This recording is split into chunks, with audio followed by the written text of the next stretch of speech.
इंदिरा संत यांच्या मृदगंध या ललित लेखसंग्रहातून तरु मंडळांची मांदियाळी.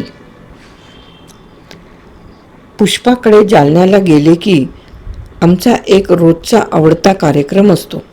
रोज संध्याकाळी फिरायला निघायचे.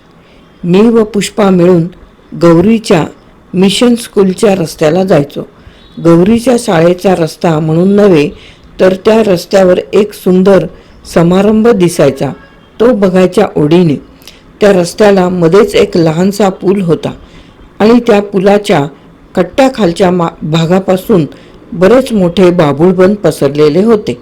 फिरत फिरत त्या पुलापर्यंत यायचे आणि त्या पुलावर बसून तो वनातील हळदी कुंकू समारंभ बघत राहायचे.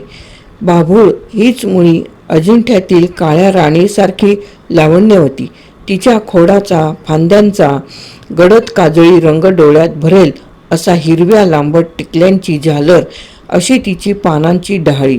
जितकी नाजूक तितकीच रंगतदार आणि पांढऱ्या शुभ्र लाजऱ्या काट्यांचा अंगावरचा साजशेला पांघरल्यासारखा आणि त्या हिरव्या पांढऱ्या श्रीमंतीतून लगडून राहिलेले ते पिवळे जर्द सुकुमार असे लक्ष लक्ष गोंडे. कुठे कुठे हिरव्या पांढऱ्यात नक्षीदार कोवळ्या शेंगा लोंबत असलेल्या आणि हे सर्व अपुरे म्हणूनच काय हवेत भरून राहिलेला देव बाभळीच्या फुलांचा तो मधुर घमघमाट. या इथे आहेत ह्या बाभळी आहेत की हळदी कुंकवाच्या समारंभाला जमलेल्या रूपसुंदरी सुवासिनी आहेत असा भास न झाला तरच नवल. डोळे भरून ते सौंदर्य साठवून घ्यावे तितके थोडे. पोपटांचे थवे दंगा करत बाभळीवर उतरायला लागले की भान यायचे. चला, त्यांची पोरे आली म्हणत आम्ही उठून घरच्या वाटेला परतायचो. सोबतीला तो देखणा आनंद असायचा आणि घरी आल्यावरही येताना बरोबर आणलेले एखादे फूल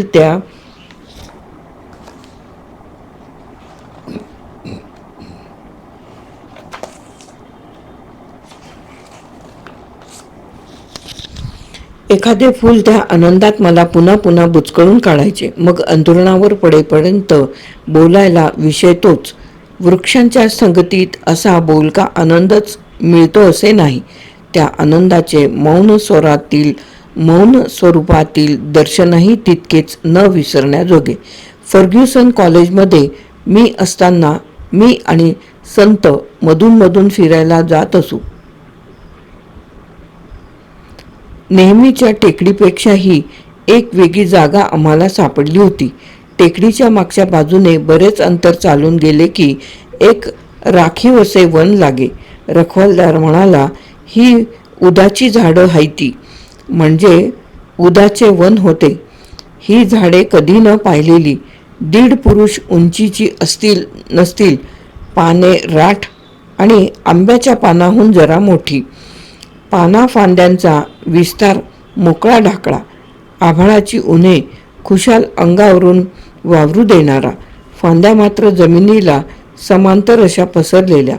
पहिल्याच फांदीला पाठ टेकून उभे राहावे किंवा कुठल्याही फांदीवर दंड टेकून हात मुडपून गाल्याशी घेऊन उभे राहावे. नुकताच पाऊस पडून जाऊन उन्हे उतरत असायची. या पानावरून त्या पानावर टपटप उड्या घेत पाण्याचे थेंब तळाच्या साचलेल्या पाण्यात बाहुल्या उभ्या करायचे. उन्हे, वारा आणि तुषार यांचा गमतीशीर खेळ त्या मोकळ्या फांद्यांतून सुरू व्हायचा. कधी थेंबांचा सपकारा मारून फांदी आमची चेष्टा करायची आणि आम्ही निरनिराळ्या झाडांशी उभे राहून ती मनोहारी दृश्ये मनभरून साठवायची. अभ्यासाच्या वगैरे गोष्टी सोडाच, पण एकमेकांच्या कौतुकाचे 2 शब्दही ओठांतून यायचे नाहीत. सगळीकडे स्तब्धता. आवाज फक्त वाऱ्याचा, एखाद्या पाखराच्या स्वराचा, टपटप थेंबांचा आणि आसपास गवत कापणाऱ्या बायकांच्या खुरप्यांचा. जणू त्या वातावरणाला मानवी शब्दांचे वावडेच होते. त्या झाडांना उदाचा गंध नव्हता, पण त्या न येणाऱ्या गंधाच्या धुपाने आमची मने भारून गेल्यासारखी व्हायची. शब्दांचा इतका प्रसन्न दुरावा मी कधी अनुभवला नव्हता. मला वसतिगृहाच्या फाटकाशी सोडून निघताना संत तोंडातून पहिला शब्द काढायचे, अच्छा. असेच एका तरुमंडळाने मला कल्पनेच्या विश्वात नेले होते. काश्मीरमधील दाल सरोवराच्या त्या 4 चिनार वृक्षांनी दैवी संपत्ती लाभलेले ते वृक्ष दाल सरोवराच्या अलीकडच्या काठाशी उभे राहिले की दूरवर निळ्या हिरव्या चमकदार अशा पाण्याच्या लहरींनी वेढलेले एक लहानसे बेट दिसते. त्या बेटावरील हे 4 चिनार वृक्ष जितका भव्य तितका नाजूक, जितका शक्तिमान तितका कोमल, जितका सरळ तितका वळणदार असा कोण, असा जर काश्मीरी मुलांना उखाणा घातला तर ती लगेच सांगतील, अहो आमचा चिनार. हिमालयाच्या पायथ्याशी शोभणारी त्याची उंची, हत्तीच्या पायासारख्या त्याच्या फांद्यांचा अफाट विस्तार, त्याच्या मोठाल्या हिरव्यागार पानांचा नक्षीदार कातरकाम केलेला आकार, त्याची फुले, त्याची खाली गळलेली केशरी फळे, वृक्ष वृक्ष म्हणतात तो हाच असे त्याला म्हणावे. त्याचे हे मर्दानी खानदानी सौंदर्य बघून वाटले, हे चिनार या बेटावर काय म्हणून उभे असतील आणि उशीर झाला म्हणून त्यांना या चिनार वृक्षाच्या रूपाने इथेच थांबायची शिक्षा तर मिळाली नसेल आणि त्या शिक्षेची मुदत तरी काय असेल. छे, चिनार हे तर प्रसन्नतेचे भव्य रूप आहे. शिक्षा असती तर हे रूप कसे त्यांना मिळाले असते. मग एकदम प्रकाश पडल्यासारखे झाले. असेच असावे. कैलास पर्वतावर शंकर पार्वती सारीपाट खेळले असतील. त्या खेळात गमतीने दोघेही मोठमोठ्याने हसले असतील आणि त्या पार्वती परमेश्वर रूप हास्याच्या प्रतिध्वनीने इथे हे चिनार रूप धारण केले असेल. त्या बेटाजवळ जाताना मी या कल्पनेने इतकी भारावून गेले की तिथून निघताना चिनारांची 4 पिवळी पाने मी उचलून घेतली. अजून ती कुठल्या तरी पुस्तकात सापडतील, पण याहून अत्यंत तरल आणि मनोज्ञ असा मनोभाव मी अनुभवला तो बोर्डीच्या समुद्रकिनाऱ्यावरील सुरूंच्या बनात. जीवन शिक्षण याच्या अभ्यासासाठी मी 1 वर्ष बोर्डिंगला होते तेव्हाची गोष्ट. थोर समाजसेवक आचार्य भिसे यांच्या शिक्षण संस्थेत काही कार्यक्रमासाठी आमचा वर्ग गेला होता. कार्यक्रम संपून परतीच्या वाट्यावर म्हणून आम्ही समोरील किनाऱ्याशी आलो. संध्याकाळ होत आली होती. समुद्राच्या लाटा उसळत उसळत किनाऱ्याशी पसरत होत्या आणि त्या ओल्या रेतींपासून जरा दूर आयताकृती सुरूचे बन दिसले. सुचिपूर्ण सुरूचे बन सर्वांच्या मनात एकदम आले. आता इथेच या वनात प्रार्थना घ्यावी. आम्ही वनात जाऊन बैठक मारली. दूर समुद्राची गाज, तशी या बनालाही एक नाजूक गाज होती. तर्फेच्या नाजूक तारेसारखी प्रार्थना सुरू झाली, पण माझे मन प्रार्थनेत नव्हते. आम्ही खाली वाळलेल्या चकचकीत पानसुयांच्या गालिच्यावर बसलो होतो.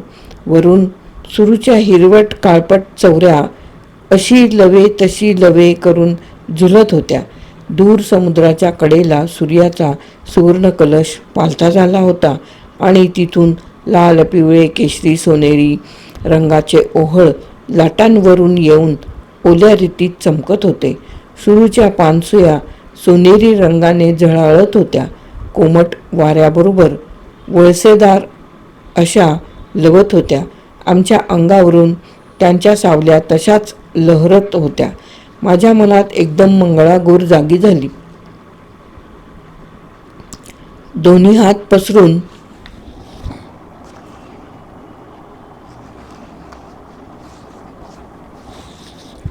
चुटक्या वाजवत करायचा मुलींचा नाजूक चालता नाच दिसू लागला.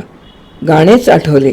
साळुंकी साळुंकी तुझी माझी पालखी, रामाची जानकी, गेले होते बना, विसरले भाना, पगडा फू. या आता सुरूच्या चवऱ्या म्हणू की सावल्या म्हणू की साळुंक्या म्हणून पंख पसरून उडत चालीत मागे पुढे फिरणाऱ्या मागे गंभीर असा गाजेचा षडज होता. सुरूच्या सोनेरी झावळ्या साळुंक्या झाल्या होत्या आणि प्रार्थनेत कुणीतरी गोड गळ्याने मीराबाईचे भजन आळवत होते. ए मै तो प्रेम दिवानी.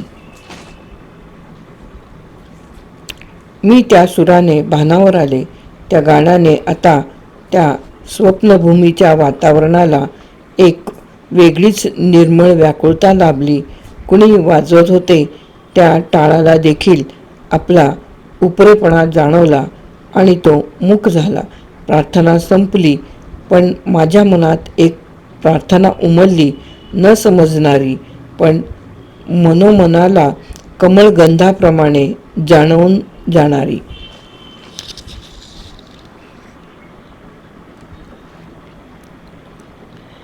इंदिरा संत यांचा तरुमंडळांची मांदियाळी नावाचा लेख येथे समाप्त.